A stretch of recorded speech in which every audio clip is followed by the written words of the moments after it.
তোমাদের 2026 সালের যে মাধ্যমিক, সেই মাধ্যমিকের ডেট কিন্তু অনেক এগিয়ে আসতে পারে। সেই মতো কিন্তু তোমাদের প্রিপারেশন করতে হবে।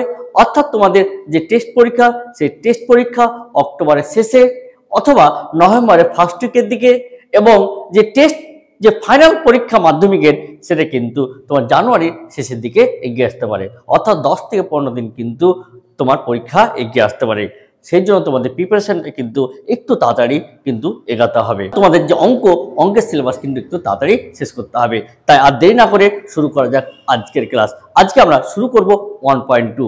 আশা করি তোমরা 1.1 যে অঙ্কগুলো, সেগুলো তোমরা নিশ্চয়ই দেখেছো এবং নিশ্চয়ই সেগুলো বাড়িতে তোমরা প্র্যাকটিস করেছো। তাই শুরু করব আমরা 1.2।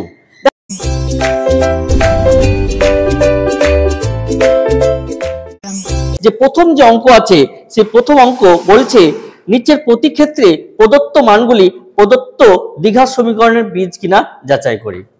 দেখো তোমাকে বলি, ধরো একটা সমীকরণ যে x² - 5x + 6 = 0।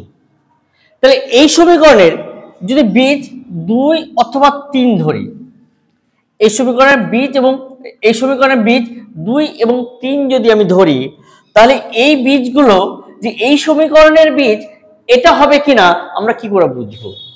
আমরা সেই মতোই বুঝবো যে আমরা যদি 2 এর মান অর্থাৎ বাম পক্ষে বসিয়ে দিই, অর্থাৎ LHS এ যদি এই মানটা বসিয়ে দিই, দিয়ে যদি ডান পক্ষের মানটা চলে আসে, তাহলে বুঝবো যে এই সমীকরণের একটা বীজ 2 এবং 3 এর ক্ষেত্রেও সেম একই জিনিস।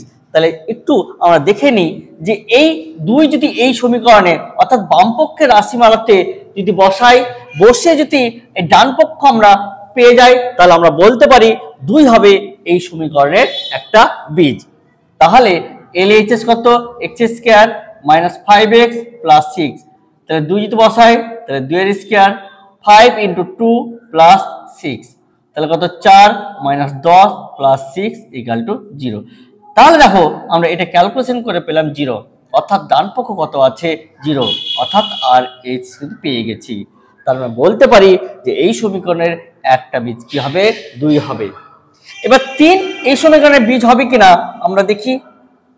যদি 3 বসাই, তাহলে কত? 3 এর স্কয়ার - 5 × 3 + কত? 6, তাহলে 9 - 15 + কত? 6। দেখো এটা যদি ক্যালকুলেশন করি, এটা দেখো 0 হয়ে যাচ্ছে, অর্থাৎ আমরা কি RHS কিন্তু পেয়ে গেলাম। তাহলে আমরা বলতে পারি 2 এবং 3 এই সমীকরণের কি হবে? বীজ। আর বীজ মানে আমরা কি বলেছিলাম? বীজ মানে আমরা বলেছিলাম সেটা হবে কি? x এর মান। আমি সাপোজ নিলাম এর আরেকটা বীজ আছে কত? 5। এবার 5 আমরা যদি বসাই LHS এ, দেখি কি আছে?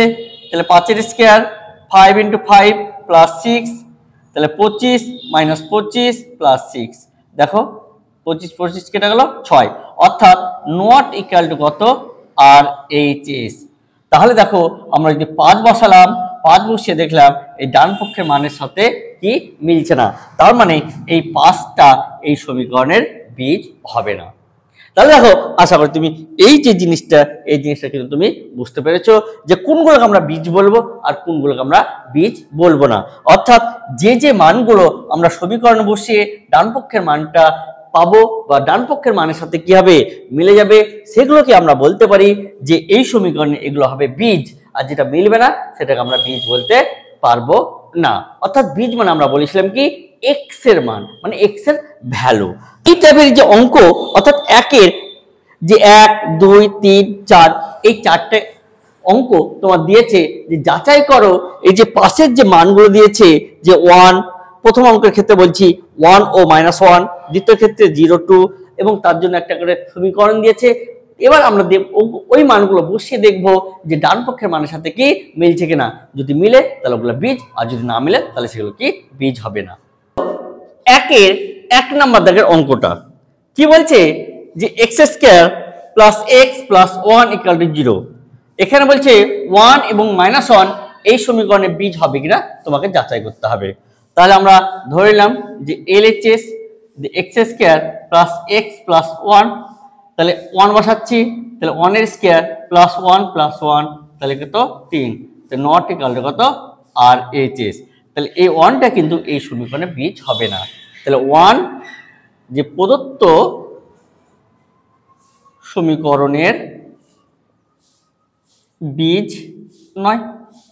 এবার দেখো -1 যদি বসাই, আবার এলএচএস ধরে নিলাম, তাহলে x square plus x plus 1, তাহলে মান এক্স এর মান -1 বসাচ্ছি, তাহলে -1 প্লাস 1, তাহলে এটা 1 -1 প্লাস 1, তাহলে এটাও দেখো 1 কেটে গেল 1, তাহলে নট ইকুয়াল টু 0।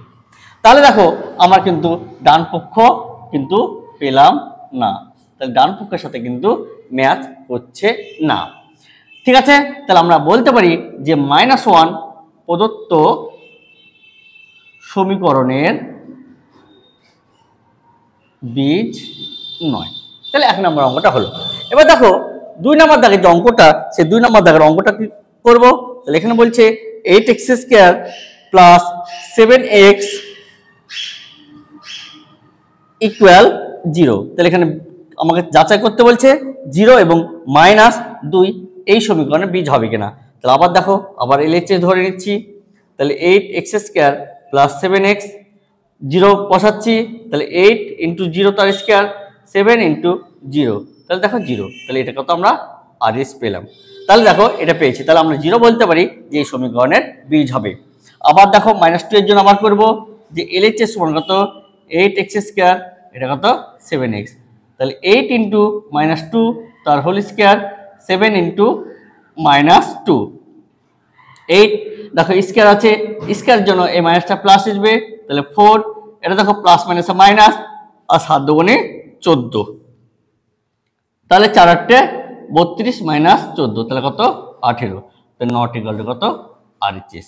কি বলতে পারি যে 0 এই সমীকরণের অর্থাৎ প্রদত্ত সমীকরণের একটি বীজ, আর -2 কি -2 প্রদত্ত সমীকরণের বীজ নয়। তাহলে অতএব দিয়ে লিখবো যে 0 প্রদত্ত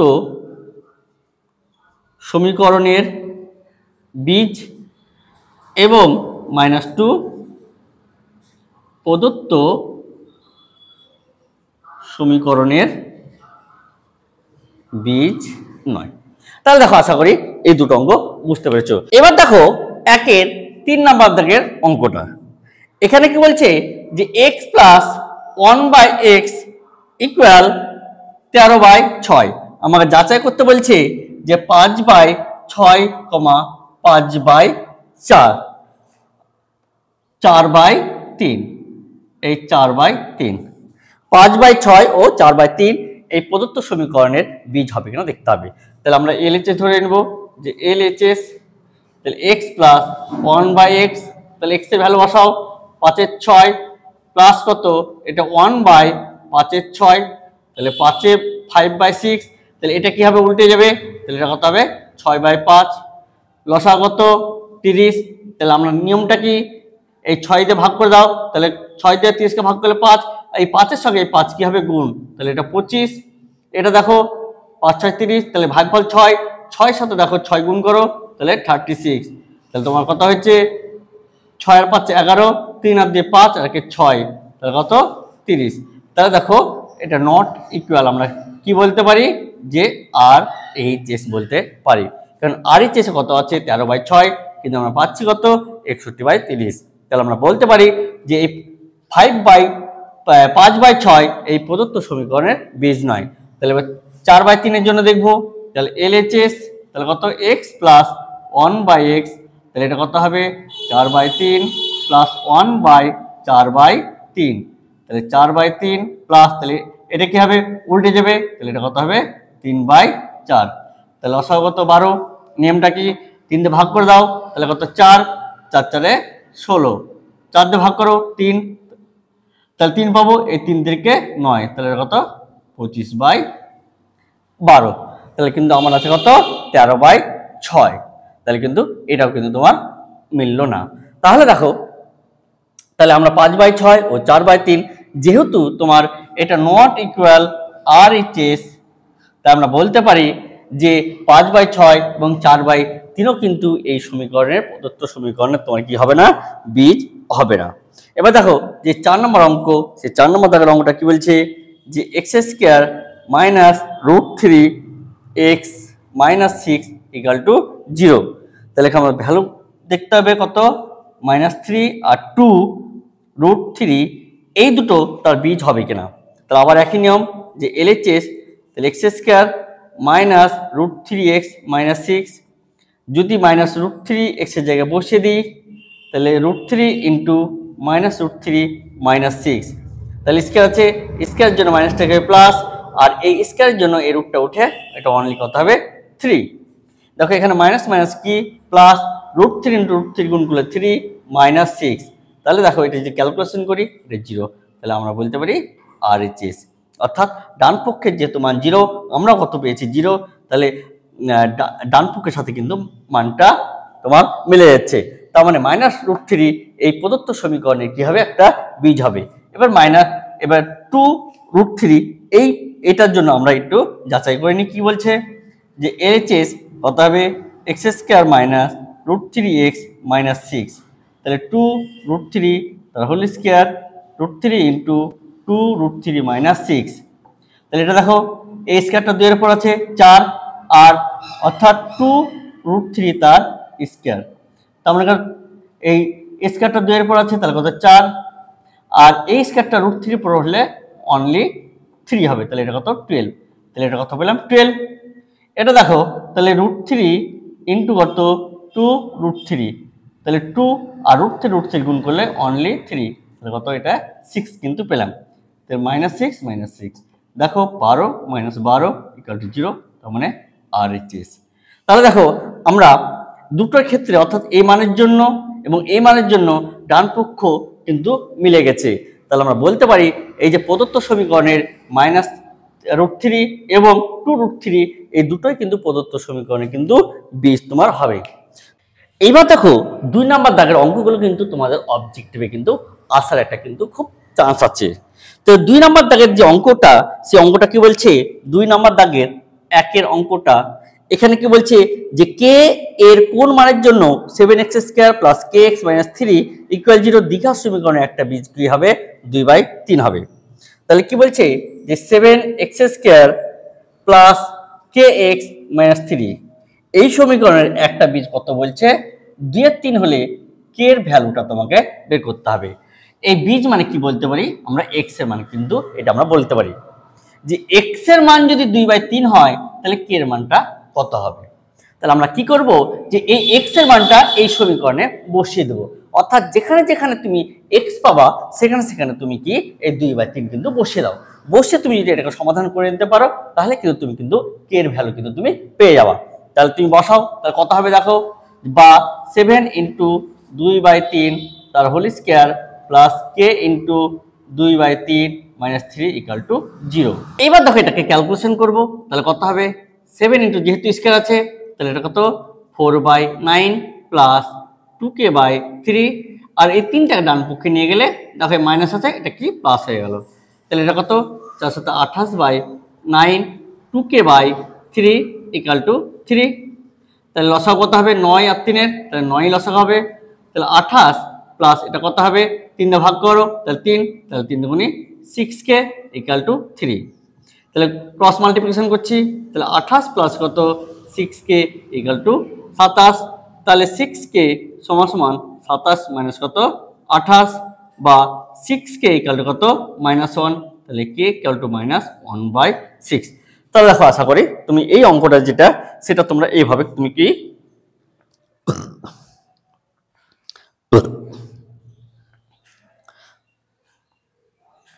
তাহলে দেখো তাহলে k এর মান আমরা কত পেলাম -1/6। তাহলে এবার দেখো 2 নম্বর দাগের যে অঙ্কটা সেই 2 নম্বর দাগের অঙ্কটা আমরা করব। এখানে দেখো 2 নম্বর দাগের অঙ্কটা কি বলছে যে k এর কোন মানের জন্য x² + 3ax + k = 0 দ্বিঘাত সমীকরণে একটা বীজ কত হবে -a। তাহলে তোমার সমীকরণটা কি বলছে যে x² + 3ax + k = 0, তাহলে এই সমীকরণের একটা বীজ তোমার কত বলেছে, অর্থাৎ x এর মান কত a বলে দিয়েছে, আর তোমার কাছে এই যে k এর মান সে k এর মান কিন্তু চাইছে। তাহলে আমরা কি করব, যেখানে যেখানে x আছে সেখানে সেখানে মাইনাস এর মান কিন্তু আমরা এখানে বসিয়ে দেব, 3 × a minus a plus k = 0। তাহলে দেখো স্কয়ার আছে তাহলে মাইনাস থেকে প্লাস, তাহলে a স্কয়ার, তাহলে এই মাইনাস আর প্লাস তাহলে -3a² plus K equal to 0, বা এটা যদি তুমি বিয়োগ করো তাহলে কত হবে -2a² plus K equal to 0। এই -2 এটাকে তুমি ডান পক্ষে নিয়ে যাও, তাহলে ডান পক্ষে যদি যায় তাহলে মাইনাসটা হবে প্লাস, তাহলে কে ইকুয়াল টু সমান কত 2a²। তাহলে দ্বিতীয় নম্বর অঙ্কের যে কে এর ভ্যালু, সেই কে এর ভ্যালু কত 2a², অর্থাৎ 2a² যদি আমরা কে জায়গায় বসাই তাহলে বলছে যে x এর একটা বীজ কত হবে -a হবে।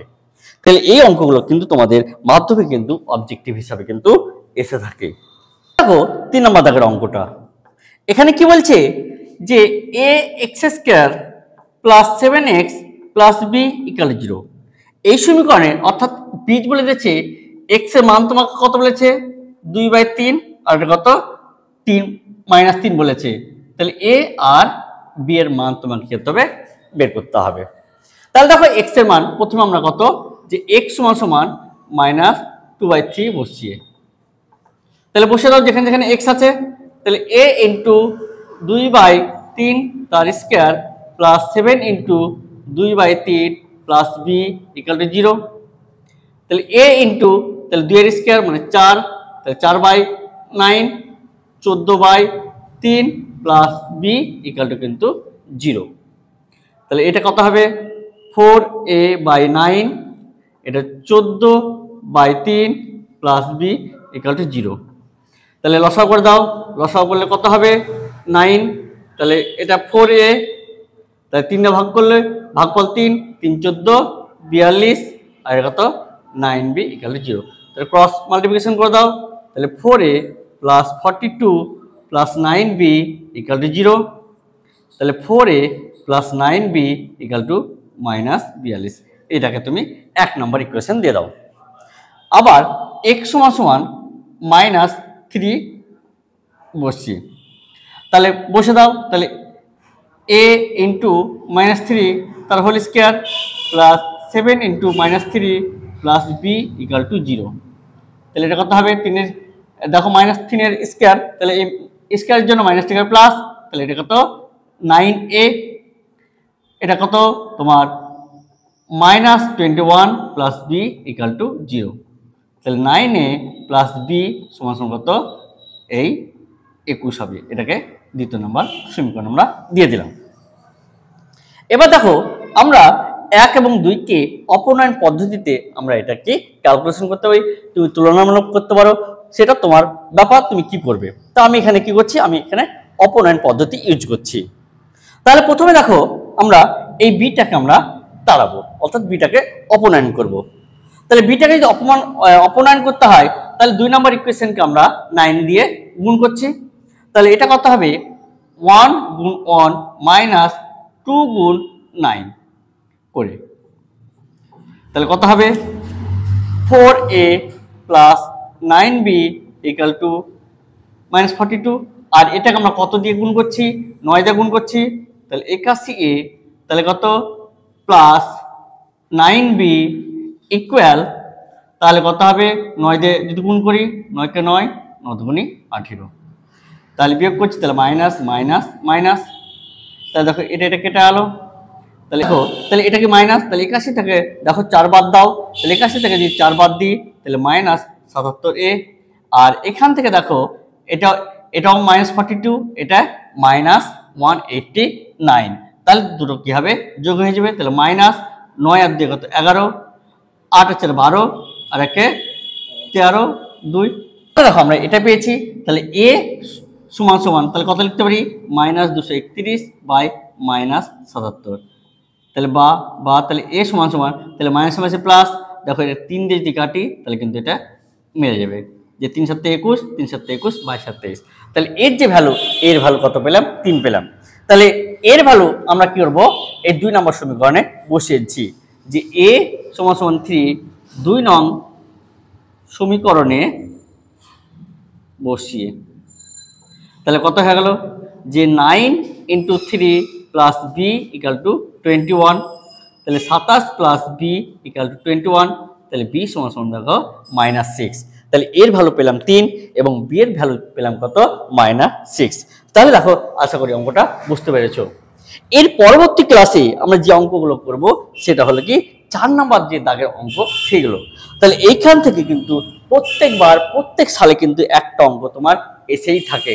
তাহলে 4-4-এর দাগের যে অঙ্কগুলো আছে অর্থাৎ সমাধান, এই সমাধানগুলো কিন্তু খুবই ভালো করে করতে হবে, কারণ এখান থেকে একটা মাধ্যমিকে অর্থাৎ 2026 সাল, 2026 কেন, তুমি যদি এর আগের সালগুলো দেখো তাহলে প্রত্যেকবার কিন্তু এখান থেকে একটা অঙ্ক অবশ্যই অবশ্যই কিন্তু এসে থাকে। তাই তোমাদের এই 4 নাম্বার দাগের যে অঙ্কগুলো আছে সেটা 3 নাম্বার মার্ক, 3 নাম্বারের জন্য কিন্তু তোমাকে ভালো করে প্রিপারেশন করতে হবে। তাহলে আজকের ভিডিওটা এই পর্যন্ত। এর পরের ভিডিওতে আবার তোমাদের সাথে দেখা হবে নতুন অধ্যায়, নতুন অঙ্ক নিয়ে। তাহলে ধন্যবাদ।